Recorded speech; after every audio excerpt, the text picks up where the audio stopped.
the chaotic Minnesota State Fair, a 7-year-old girl is knocked down, scraped, and bullied after being separated from her mom in the crowd. No one stops to help, but she remembers one rule her mother taught her. If you're lost, find someone wearing motorcycle patches. Limping and tear-streaked, she approaches a group of HELLS angels. What happens next doesn't just reunite a family, it transforms an entire town forever. Before we dive in this story, let us know where you're watching from. We love to hear your thought. The Minnesota State Fair was a thunderous orchestra of color, motion, and chaos that August evening. A sea of people surged between rides and food stalls, the air thick with the scent of corn dogs, caramel popcorn, and engine grease. Neon lights blinked in manic rhythm above, painting the world in flickers of electric blue and pink. Screams from the sky glider cut through the country music blaring from the speakers. This was no place to be small or slow. But Emily Gardner was both. She was 7, just shy of 4 feet tall, with wild brown curls pinned back in mismatched clips and a red plaid shirt tucked into her faded jeans. Her sneakers, once white, were dulled by summer dust. She had been holding her mother's hand 1 second, and the next, it was gone. One wrong step, one careless ripple in the human tide. Emily had tried to scream her mother's name, but her voice drowned in the roar of the crowd. People brushed past her, not seeing her, not stopping, not caring. She stumbled backward, caught off balance by a jolt to the shoulder. Another body hit her from the side, a teenager darting out from the funhouse exit. She fell. Her knees scraped hard against the asphalt. Her left palm landed in something sticky, maybe ice cream, maybe soda, maybe both. Her cotton candy, still clutched in her other hand, smashed into the ground, now flattened and crawling with ants. The impact knocked the breath from her chest. She sat there for a second, stunned, blinking through tears, blinking through fear. And then came the laughter. 3 kids, maybe 10 or 11, stood nearby. A boy pointed at her and nudged his friend. "Hey, look, baby lost her mommy," he mocked. Another girl snickered. "She even dropped her cotton candy. What a baby!" Emily said nothing. Her throat burned. Her knees throbbed. Her lip quivered, but she bit it hard to stop the sob. She didn't want to give them that satisfaction. The kids walked off eventually, still laughing. The crowd paid them no mind. A clown on stilts passed by, juggling flaming pins. He didn't even glance down. Nearby, a group of cheerleaders posed for photos under the Ferris wheel. No one saw the little girl crumpled on the ground, surrounded by strangers and loud music and the cruel indifference of too many feet walking by.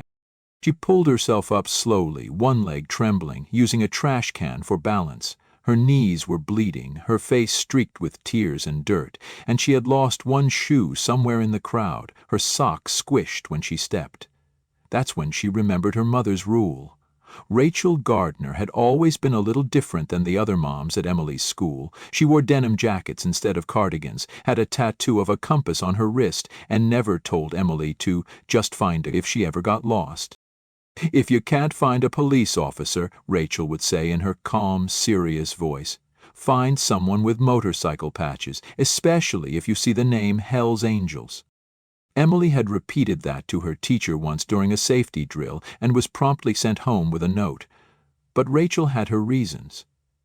Now, wobbling slightly and clutching her squashed cotton candy like a security blanket, Emily peered across the fairgrounds. Everything looked too big, too fast, too bright, too loud. And she felt so incredibly small. A slow panic crept through her ribs. It wasn't the kind that made you cry. It was worse. The kind that made you feel invisible. Like the world could swallow you and no one would notice. She wiped her face with the back of her sleeve, which only smeared the dirt and tears. Her cotton candy dripped onto the ground like melted dreams. People still moved around her like she didn't exist. One woman brushed past her shoulder and muttered, "Watch it, kid." Emily looked up, searching for something familiar. A booth, a ride, anything. That's when she remembered. Earlier that evening, before the crowd thickened, she and her mother had walked past a group of bikers gathered near a rust-streaked bar called the Rusty Spoke. Their motorcycles had gleamed under the dying sun. Metal beasts lined in a row, chrome shining, engines growling low. Most parents pulled their children closer when they passed, whispering warnings under their breath. Rachel had done the opposite. She had nodded toward them with a small smile. One of the bikers had nodded back. Emily remembered that man. He had a long gray beard and a vest covered in strange patches. Her chest tightened again, but this time not with fear, with hope. One shaky breath, then another. She turned, squinting past the blinking lights and crowds, toward the distant corner of the fair where the bar stood. Her left sock was soaked. Her knees stung. Her cotton candy was a mess, but she gritted her teeth and started moving. The path to the rusty spoke felt like a battlefield. People bumped her shoulder. A woman spilled lemonade near her feet. Someone swore loudly as they tripped over a stroller, but Emily kept walking. Because her mother had taught her something most people would never believe, and now she had to find out if it was true. But Emily kept walking. Her legs ached. Her sock made a wet slap against the pavement with every step. Her scraped knees throbbed with each bump from the crowd. The sounds of the fair blurred together.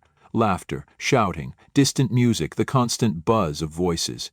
But none of it reached her fully. Her focus tunneled toward that one memory.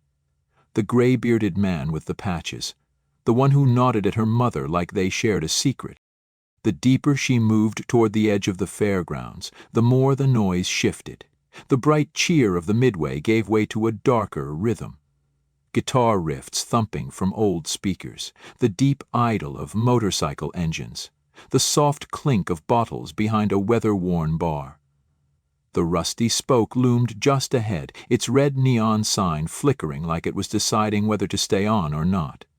Outside the bar, a cluster of motorcycles gleamed under string lights. The bikes looked like monsters to Emily, big, loud, alive, but she didn't turn back. She spotted them then. A dozen men and women stood talking near the curb, wearing worn black leather vests covered in patches she couldn't read from this far. Some had tattoos that curled down their arms like vines. Others wore sunglasses even as the sun dipped low behind the trees. They laughed, deep, booming laughs, voices like sandpaper and smoke. Emily's chest tightened. What if she was wrong? What if they weren't the same people? What if her mother's rule only applied to that one night long ago? She hesitated near the edge of the parking lot, her one bare foot sinking slightly into a patch of dirt. Her cotton candy had long since been dropped. Her hands were scratched, her face smeared. She looked quite frankly like she'd been chewed up and spit out by the entire fair. And then came the final blow. A loud laugh rang out behind her. "There she is!" It was the same group of kids who had bullied her earlier. They weren't done. The tallest boy grinned cruelly. "Still crying for Mommy?" He stepped toward her. "You lost or just dumb?" Emily turned, panic rising up again. She backed away until her shoulder bumped into a thick leather vest.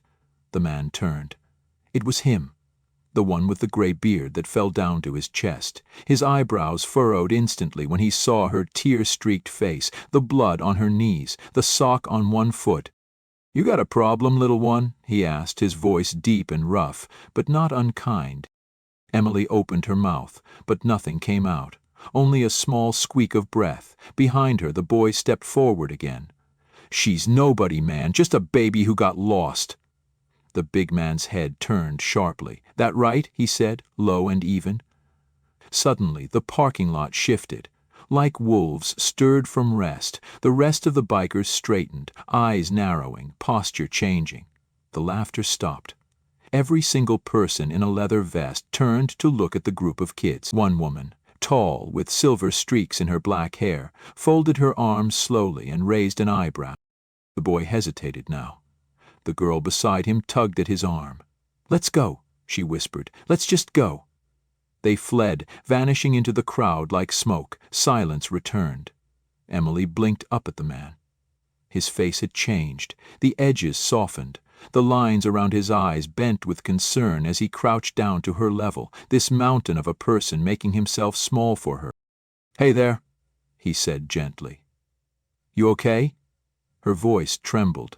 I lost my mom." The woman with the silver hair stepped closer, her boots quiet on the pavement. "What's your name, sweetheart?"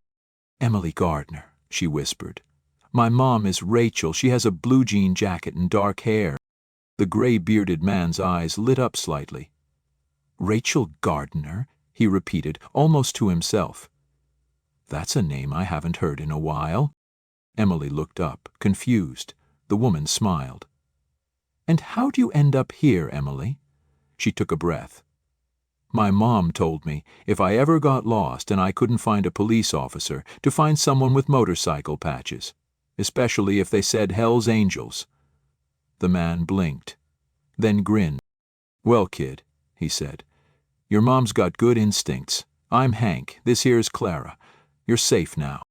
He stood up, tall again, and let out a whistle so sharp it seemed to cut through the air like a blade. Immediately, the entire group of bikers turned toward him. "Missing parent situation," Hank called out. "Name's Rachel Gardner. Denim jacket, dark hair. This is her daughter. Fan out." Without hesitation they moved. Hank turned to Clara. "You stay with her?" Clara nodded. "Always." Emily sat down on the bench outside the bar, Clara beside her, warm and solid. Within seconds, the bikers were gone, disappearing into the crowd, splitting off in pairs and groups, scanning faces, calling into radios. Clara placed a hand on Emily's back, steady and reassuring. "You did the right thing," she said. "Most people wouldn't have remembered something like that." Emily swallowed, watching the last of the leather vests vanish into the night. Clara smiled. "But your mom? She's not most people." And Emily, battered, exhausted, but no longer alone, felt something she hadn't felt in what seemed like hours. Hope. And somewhere out in the crowd, Rachel Gardner was still searching, and she was about to come face to face with the past she never thought she'd see again. Clara smiled. "But your mom? She's not most people." Emily leaned into the woman's side, her small frame trembling with every breeze that passed. The bench creaked beneath them. The roar of the fair still thundered in the distance, but here, at the edge of the chaos, everything had stilled, like the eye of a storm. Clara kept her phone close, occasionally pressing a button and murmuring updates to the search party. Her other hand never left Emily's shoulder. Meanwhile, deep in the labyrinth of carnival rides and concession stands, Rachel Gardner was moving like a woman possessed. She weaved through the crowd near the funhouse, her eyes scanning every child, every red shirt, every flash of brown curls. Her voice was ragged from shouting, "Emily! Emily!" No answer. Her throat burned, her hands trembled. She had already checked every ride near the entrance, flagged down 2 food vendors, and begged the cotton candy guy to keep watch for a little girl missing one shoe. But Emily was nowhere. Panic had bloomed into something darker, guilt, the paralyzing kind. Rachel's mind spiraled with worst-case images she fought to push down. She had been right there, just feet away when it happened. One careless second, one lost grip. And now, she rounded a corner near the tilt-a-whirl and spotted a uniform. A police officer stood lazily beside a lemonade stand, chatting with a carnival worker. "Officer," she shouted, hurrying toward him, "my daughter is missing." He turned with a sigh, his expression already annoyed. "Ma'am, slow down. What happened?" "She's 7, Rachel said breathlessly. "Her name's Emily. Brown hair, red plaid shirt, jeans. We got separated near the funhouse about 40 minutes ago. I've looked everywhere. I can't find her." The officer squinted like he wasn't fully processing. "You said Emily? Shirt color?" Rachel gritted her teeth. "Red plaid. She's 7, one shoe, probably scared out of her mind by now." He finally reached for his radio, slowly. "We'll put out an alert, but honestly, ma'am, kids wander off all the time at these events. It's not uncommon. Most turn up near the toy booths or food trucks." She stared at him. "You don't get it. My daughter's smart. She wouldn't just wander. She knows what to do if something goes wrong. She knows." "Sure, ma'am. We'll keep an eye out." Rachel didn't wait for the rest. She turned sharply, disgusted by the indifference. She pushed back into the crowd, adrenaline rising again. Then, out of the corner of her eye, movement. A large figure moved through the sea of people like a freight train cutting through fog. The leather vest hit her like a memory, the patch glinting under the fair lights. A flaming skull wrapped in angel wings, with HELLS Angels Minneapolis chapter embroidered in a bold arc. Rachel froze. He saw her too. His face broke into something almost like relief. "Rachel Gardner?" he asked. She stared. "Yes." "Wait, how do you? Have you seen my daughter?" "She found us," he said simply, pulling out his phone as he motioned for her to follow. "She's with Clara, safe and sound. Your girl's got a head on her shoulders, remembered exactly what you taught her." Rachel's legs almost gave out from under her. She forced herself to move, following him as he parted the crowd. "You're with HELLS Angels." He gave a little chuckle. "Still am. Name's Hank. You probably don't remember me, but I remember you." Rachel blinked. Her mind jolted like it had tripped over a long-buried thread. And suddenly she did remember.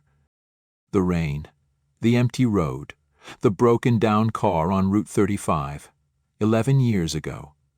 She was 3 months pregnant, bruised, shivering in a denim jacket that couldn't stop the storm. And then came the roar of motorcycles, headlights appearing like angels in the dark. They had pulled over, a dozen of them. One worked under the hood of her car. 2 others stood facing the road with arms crossed, and a woman, tall, confident, had sat beside her in the back seat, gently wiping blood from her temple with a sleeve. She remembered that hand squeeze, that voice. "Whatever you're running from, you don't ever have to go back." "Clara?" Rachel whispered, almost to herself. That was her name. Hank smiled without looking back. "Still is." As they turned the corner near the edge of the fairgrounds, Rachel spotted them. Clara sitting tall and calm on the bench, and next to her, Emily. The little girl leapt up the moment their eyes met. "Mom!" she cried, launching forward. Rachel caught her mid-run, dropping to her knees and pulling her daughter close. Emily clung to her like she would never let go again. "You were right," she sobbed into her chest. "They really helped me. They were nice, and they made the mean kids go away, and they didn't even yell." Rachel held her tighter. "You remembered what I told you." Emily nodded furiously. "You said if I couldn't find a cop to find the motorcycle people. So I did. I found them. They came right away." Rachel looked up through tears, locking eyes with Clara. It had been over a decade, but the woman hadn't changed much. The silver now streaking her dark hair only made her seem stronger, more solid somehow. Clara stepped forward. "You're the nurse," she said gently. "Back then?" "Route 35, pregnant, bruised." Rachel laughed through a breathless sob. "And you're the woman who told me I didn't have to go back. I never forgot you." "Well," Clara smiled, eyes crinkling. "Looks like you passed that trust on to the next generation." Behind them, Officer Simmons approached from the crowd, his frown still etched into his face. "Ma'am," he called stiffly, "is everything under control here?" Rachel turned, one arm still around Emily. "Everything's fine, officer." Simmons looked at the circle of leather vests surrounding them. "With them?" Rachel didn't hesitate. "Yes, them. They found my daughter in under 20 minutes. They moved like a search and rescue team. They were kind. And they didn't waste time blaming the parents." The officer shifted uncomfortably. "Well, glad it worked out." He gave one last glance toward Hank and Clara, then turned and disappeared back into the crowd. Hank chuckled. "Some things never change." Rachel looked around, seeing now how the bikers had formed a quiet perimeter. They weren't just watching, they were guarding. Her daughter. Her. "Let us walk you to your car," Hank said, already gesturing to 2 others. "It's getting late for the little one." Rachel nodded, pulling Emily closer, and as they began their walk, mother and daughter surrounded by a silent circle of leather and chrome, curious stares followed them. Some whispered, others stared. But not all looks were suspicious this time. One man standing beside a lemonade cart narrowed his eyes in thought. His name was Walter Finch, and tomorrow everything he thought he knew about Hell's Angels was about to change. Walter Finch watched them go. The little girl with her scraped knees and wide eyes, the mother clinging tight, and the bikers walking in perfect sync like a silent honor guard. The image lingered in his mind all night, through the final clean-up at Betty's diner, through his quiet drive home, and even as he closed up and turned the lights off. Something about it clung to him. He'd run this diner for 32 years, watched tourists pass through, watched the town change and change again. He'd always told his waitstaff to keep an eye out whenever bikers rolled into town. Hell's Angels especially. Not because of anything they'd done here, but because of what people said they did elsewhere. Rachel Gardner had walked into his diner 100 times since moving back to Stillwater, always with her little girl in tow. He never guessed that she'd be the type to smile at a biker, let alone teach her kid to trust one. The next morning, Betty's diner was packed, as usual. The state fair always brought in families, vendors, out-of-towners looking for real coffee and eggs that didn't come from a booth. Rachel and Emily slipped in quietly and slid into their usual booth near the window. Emily wore a fresh outfit, yellow sundress, denim jacket, but still walked with a tiny limp. Walter had just poured himself a fresh cup behind the counter when the bell above the door jingled again. The diner hushed. Every fork paused mid-air. Hank stepped inside first, his massive frame making the door frame look too small. Behind him came Clara, then 2 other bikers with vests covered in patches and names. They didn't say a word. They just stood for a moment, scanning the room, as if unsure if they'd made a mistake even walking in. Rachel stood up and waved. "Over here." That broke the silence.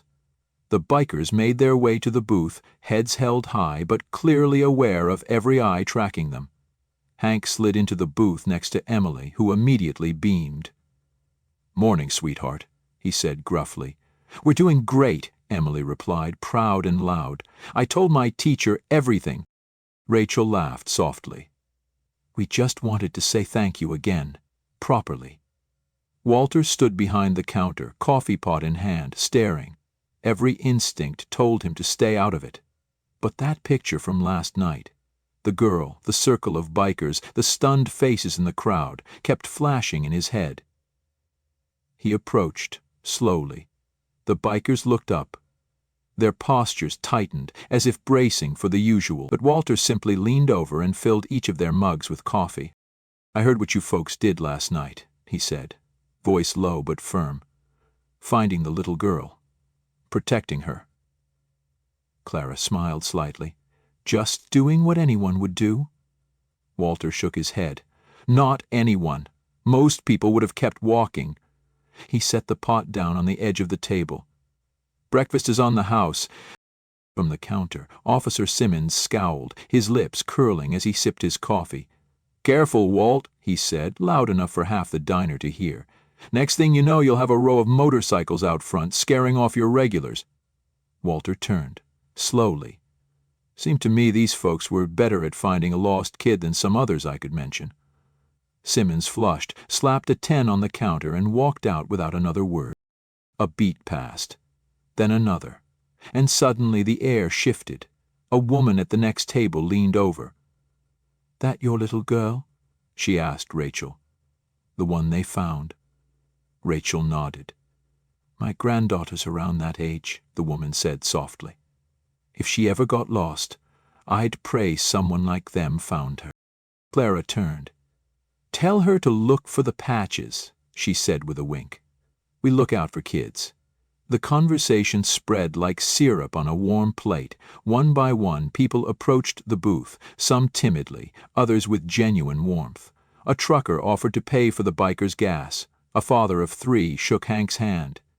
Even the teenage hostess, who had once rolled her eyes when bikers entered, brought over extra syrup and didn't charge for it.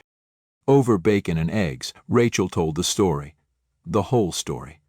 About that night 11 years ago on Route 35. About the bruises, the rain, the car that wouldn't start. how they'd fixed her engine, given her cash for a motel, and made a wall around her so her ex couldn't find her. "I went to nursing school after that," she said. "I work at the VA hospital now. Maybe I've treated some of your brothers without even knowing it." Hank nodded. "Wouldn't be surprised. Lot of vets ride with us." Clara added, "We're actually on the way to Charleston next weekend. Ride for the VA PTSD program. 50 bikes. Raised 30 grand last year." Walter, now standing nearby with refilled mugs. Hank smiled. "From all over the state." That didn't match any headline Walter had ever read. By the time the plates were cleared, the mood in Betty's diner had changed. The stares had softened, the tension had faded. Something quiet and real had taken its place. Understanding, maybe. Or the start of it. Emily leaned her head on Hank's shoulder as he told her what each of the patches on his vest meant. She listened like he was reading her a fairy tale, and from the corner Walter watched it all, quietly rewriting every assumption he'd held for 3 decades. Because sometimes it takes one small moment to change the way a whole town sees. And change, as it turned out, had only just begun. Change, as it turned out, had only just begun. 3 weeks later, Betty's diner looked a little different. The old sign out front had been freshly repainted, and beneath the classic cursive Betty's, a smaller line had been added in neat, bold letters, "All welcome." The parking lot had been restriped to include a few clearly marked motorcycle spaces, and not a single regular customer had complained. If anything, more people showed up on weekends now, drawn by something they couldn't quite name. Something warmer, more human. Rachel and Emily kept their Saturday morning ritual, same booth, same smiles, but now they were rarely alone. Hank often joined them, sometimes Clara, sometimes others from the chapter who'd become familiar faces in town. What once drew quiet suspicion now drew nods of recognition, even the occasional wave. It wasn't just Betty's diner either. When old Mrs. Peterson's roof started leaking after a storm, it was a group of HELLS angels who showed up that Saturday with ladders, tarps, and elbow grease. No one asked why. They just worked. A week after that, 6 of them volunteered to run the grill and set up tents for the elementary school fundraiser. They didn't ask for payment, just smiled and said, "Tell the kids to watch for the patches." Emily now wore a small denim vest of her own. Clara had stitched it by hand. On the back, in white thread, was a single patch, protected by the Road family. She wore it with quiet pride, especially when they walked into Betty's and the regulars greeted her by name. One Saturday, Emily was perched on a stool at the counter, deep in conversation with Hank about motorcycles, how they worked, how loud they were, which one had the shiniest chrome, when Walter slid into the booth beside Rachel. He sipped from his mug before speaking. "Never thought I'd see the day," he said, nodding toward the scattered tables filled with bikers and locals, all chatting like old friends. "Used to tighten up every time those vests came through town." Rachel smiled. "People are usually more than what they seem. Sometimes it just takes the right moment to see it." Walter nodded slowly, like a little girl getting lost at a carnival. "Exactly." There was a pause between them. Warm. Easy. "You know," Rachel said after a beat, "Emily's school is hosting Career Day next month. They're looking for guests with interesting jobs to come talk to the 2nd graders. Walter raised an eyebrow. "You thinking what I think you're thinking?" Rachel's smile deepened. "I think some kids might benefit from meeting the real people behind those leather vests." He chuckled into his cup. "Now that would be something." A month later, the 2nd grade classroom at Stillwater Elementary was abuzz with chatter. Posters decorated the walls, and desks had been arranged into a semicircle. In front of them stood Hank, wearing his full vest, every patch carefully explained one by one. He wasn't what the kids expected, and that was the point. One small boy raised a hand timidly. "Are bikers bad guys?" Hank dropped to a crouch, just like he had with Emily. "We're just regular folks," he said gently. "We love the open road, we ride loud bikes, but more than anything, we look out for each other. Especially for kids who need help. That's our most important rule." In the back of the room, Rachel watched quietly, arms folded, heart full. Emily stood proudly beside Hank, introducing him like a VIP. "This is my friend Hank," she said clearly. "He's got patches and promises, and he keeps both." Outside the school, sunlight caught on the chrome of the row of motorcycles parked at the curb. A few parents walking by did a double take. Some frowned. Others smiled. A few even waved. To some, they still looked intimidating. But to one little girl with a healed scab on her knee, a denim vest on her shoulders, and a protective circle of unexpected guardians, they were something else entirely. They were angels. Just not the kind with wings. And in the town of Stillwater, thanks to one mother's memory and one child's trust, they had finally been seen for what they really were: family, twice over and forever. Join us to share meaningful stories by hitting the like and subscribe buttons. Don't forget to turn on the notification bell to start your day with profound lessons and heartfelt empathy.